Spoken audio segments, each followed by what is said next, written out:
Olá pessoal, hoje então a gente vai ver as outras duas propriedades coligativas. A gente já tinha estudado a tonoscopia e a ebullioscopia. Então essa semana a gente vê a crioscopia e a osmoscopia, certo? Então vamos lá. Bom, crioscopia. Bom, crioscopia eu vou ter aqui. Vamos dar uma comparada com esses exemplos aqui, ó. Eu tenho aqui água pura. Água pura, a gente sabe, ela congela na temperatura de 0 grau, é o ponto de congelamento dela. Né? Aí, num outro frasco, eu peguei e coloquei na água, adicionei um soluto não volátil, adicionei aqui glicose. Né? Então, eu mexi, então agora eu coliguei ao solvente. Então, o ponto de solidificação agora do solvente na solução baixou, tá vendo? Ó? Agora, para solidificar ele, precisa de temperatura negativa, menos 0,93. Então aqui foi colocado, eu tenho a concentração da solução aqui 0,5 mol por litro, porque depende da concentração aqui, né? Depende de quanto de soluto que eu coloquei, lógico. Então, nesse outro frasco eu não coloquei glicose, eu coloquei agora sacarose. Né? Repare que a concentração está a mesma, 0,5 mol por litro. Então, eu vou ter também 0, para congelar vai precisar de temperatura negativa, menos 0,93. Nos outros dois frascos, novamente coloquei glicose e sacarose, só que agora eu coloquei numa concentração maior, tá 1 mol por litro, 1 mol por litro. Então, como tem mais soluto, maior vai ser o efeito coligativo. Quer dizer, a temperatura de solidificação vai ser mais baixa ainda. Então, o que acontece quando eu adiciono um soluto não volátil num solvente? O que acontece com o ponto de solidificação dele? O ponto de solidificação dele fica menor. Sempre que eu adiciono um soluto não volátil, fica mais difícil de solidificar, vamos falar assim. É preciso baixar a temperatura para conseguir solidificar ele. Então, isso é crioscopia. Crioscopia, então, se a gente fosse dar uma definição para crioscopia, seria é, o abaixamento, né? É o abaixamento da temperatura de solidificação do solvente devido à adição do soluto não volátil. Isso é crioscopia. Tá? Então eu sempre tenho que ver, né, lógico, né, então como eu estava comentando com vocês, quanto mais eu colocar soluto, quanto mais eu dissolver soluto dentro dele, maior vai ser o efeito coligativo. Bom, osmoscopia. Aqui em osmoscopia a gente vai começar falando em osmose, vamos falar em pressão osmótica e vamos falar em osmose reversa. Né? É o que é trabalhado dentro de osmoscopia. Então, para falar de osmose, né, você já deve conhecer esse conceito de osmose, já deve ter sido falado para vocês. Eu tenho então aqui, nesse frasco, eu tenho duas soluções, elas estão separadas aqui, ó. Aqui tem uma parede aqui, ó, uma parede separando elas. Né? Eu tenho um lado que tem aqui, ó, a molécula de açúcar e esse pretinho aqui que é a molécula de água, certo? E o lado de cá, o que acontece? Tem molécula de açúcar e tem molécula de água, mas o lado de cá tem menos molécula de açúcar, quer dizer, a solução do lado esquerdo está menos concentrada, né? A solução do lado direito está mais concentrada, certo? Aqui no meio eu vou ter uma membrana semipermeável. O que é uma membrana semipermeável?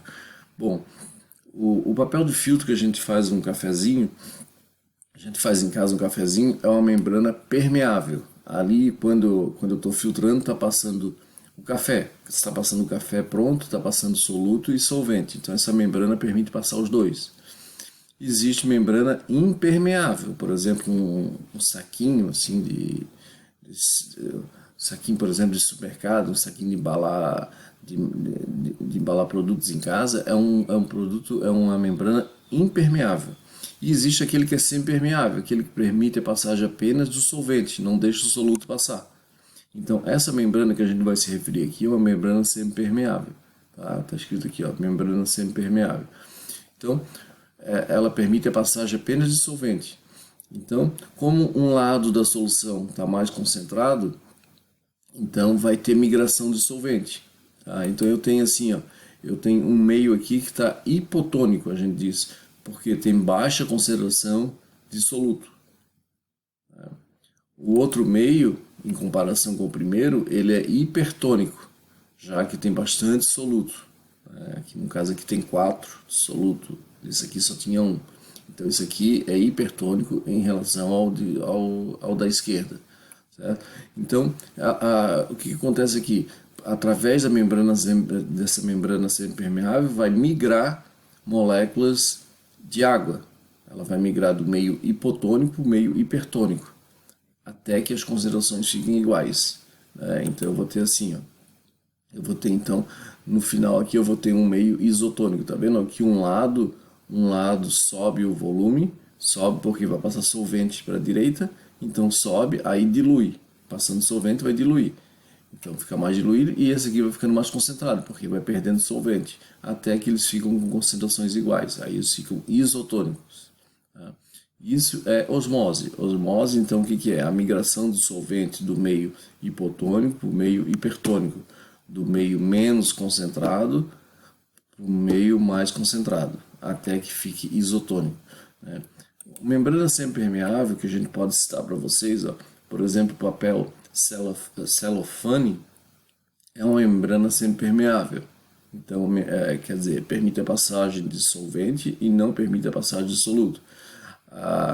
O ovo, né, dentro do ovo tem uma película, uma membrana, aquela membrana que tem entre a casca e a gema, é uma membrana semipermeável. Até a parede da célula é uma membrana semipermeável. Então, a gente tem duas situações aqui, ó, o A e o B, ele estaria... O A e o B, quando eu coloco ele tá murcho, tá vendo? Quando eu coloco ele em água, ele incha, porque a água entra, porque a água estava menos concentrada, entra através da película e deixa o ovo inchado, assim, ó. Tá? Bom, turma, então o que a gente viu até agora foi isso aqui, ó. A gente sabe que vai acontecer o quê? Migração de água, né, do meio menos concentrado para o meio mais concentrado, certo? Isso é osmose. Vamos lá. O que é pressão osmótica agora? Pressão osmótica, eu vou ter o seguinte, bom, eu tenho o que a gente viu antes, ó, eu tenho uma solução diluída, essa solução diluída, e ao lado tem uma solução concentrada. Entre elas, vou ter sempre uma membrana semipermeável. Tem que ter alguma separação aqui, uma membrana semipermeável. Então a gente sabe que vai migrar solvente da diluída para concentrada, tá? Isso não tem mistério, né? Menor concentração, maior concentração, então vai ter essa migração. Bom, para não haver, vamos imaginar agora que eu coloque aqui em cima, ó, eu vou colocar aqui um pezinho, tá vendo? Ó? Eu vou colocar um peso. Quando eu coloquei um peso aqui, eu causei uma pressão nessa solução aqui. Quando eu causei uma pressão nessa solução, eu estou evitando que o solvente passe para a direita. Eu evitando que o solvente passe para a direita, eu vou evitar que ocorra a osmose. Então, essa pressão que eu estou causando aqui em cima é chamada de pressão osmótica. Então, pressão osmótica é isso, ó. É a pressão que eu vou exercer no lado hipertônico para que evite que ocorra a osmose, certo? O que a gente pode tirar aqui, ó? Quanto mais concentrado tiver esse lado aqui, ó, sabe? Quanto mais concentrado, mais ele vai puxar o solvente. Se ele mais vai puxar o solvente, então maior teria que ser a pressão osmótica. Então a pressão osmótica a gente pode chegar a essa conclusão, que ela é proporcional, é diretamente proporcional à concentração da solução, certo? Quanto mais concentrada tiver a solução hipertônica, né, mais eu vou ter que fazer a pressão osmótica para não deixar passar solvente para a direita. Isso é pressão osmótica, certo? Acontece, né, osmose acontece com a gente, né, tem muitos produtos, né, por exemplo, frutas cristalizadas, elas são desidratadas. Desidratar, então tem que retirar a água de dentro dela e é retirado por osmose. A carne, o charque é uma carne que foi colocada bastante sal nela, porque aí o sal que está fora está bem concentrado, ele tira a água do meio das células da carne. então fica desidratado, né? Até mesmo a gente, né, quando entra na água do mar, a gente sente que a gente vê a nossa mão ficar murcha, porque na água do mar a concentração está muito maior do que no nosso corpo, então ela também retira água por osmose, né? Então, ó, o que eu falei agora para vocês, que a pressão osmótica é diretamente proporcional à concentração. Tá? Quanto mais concentrada tiver minha solução, maior vai ser a pressão osmótica. Bom, agora eu tenho aqui, ó,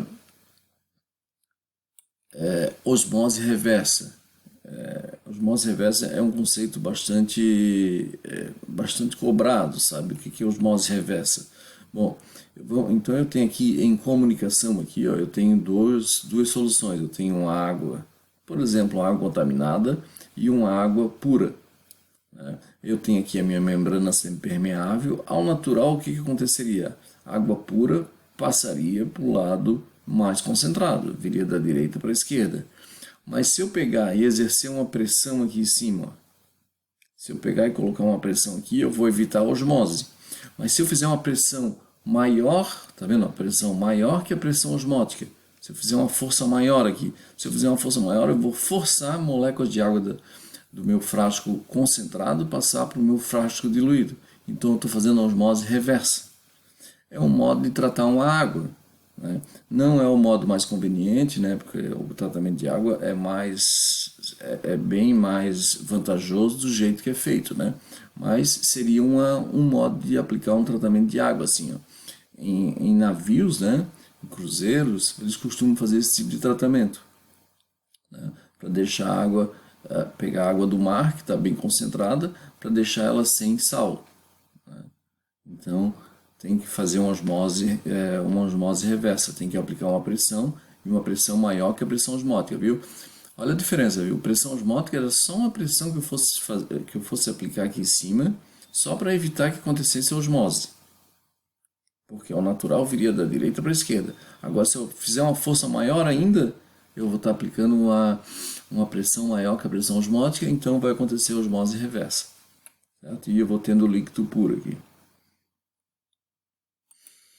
Bom, é bom a gente ter claro o seguinte, ó, que sempre as propriedades coligativas dependem da quantidade de partículas. A gente já viu isso nas duas primeiras propriedades coligativas, né? Então, se eu tenho, por exemplo, um ácido, ele desmembra em íons, então eu tenho que contar o total de íons. No caso aqui, ó, se tiver 100 moléculas do ácido, vai gerar 200 de H+, e 100 de sulfato, então vou ter um total de 300 partículas. Eu tenho que contar essas partículas, né? Ó, o ácido aqui, ó, um ácido clorídrico, a mesma coisa, né? Produz 1 e 1, então vai virar 100 moléculas, vai dar 100 e 100, vou ter 200 partículas. Eu tenho que contar isso aí, né? Aqui eu tenho um caso que não gera íons, né? É um açúcar aqui, ó. Eu estou aqui com a glicose ela apenas fica para meio aquoso. Então é a própria, né? Se eu tenho 100 moléculas, vai gerar 100 moléculas aquosa, certo? Bom, pessoal, então, com isso a gente fecha a quarta propriedade coligativa. Tá? Na próxima aula que eu vou gravar, eu vou mandar para vocês exercícios resolvidos. E vai ficar depois para vocês alguns exercícios propostos para resolver também. Tá ok, galera? Valeu, até mais.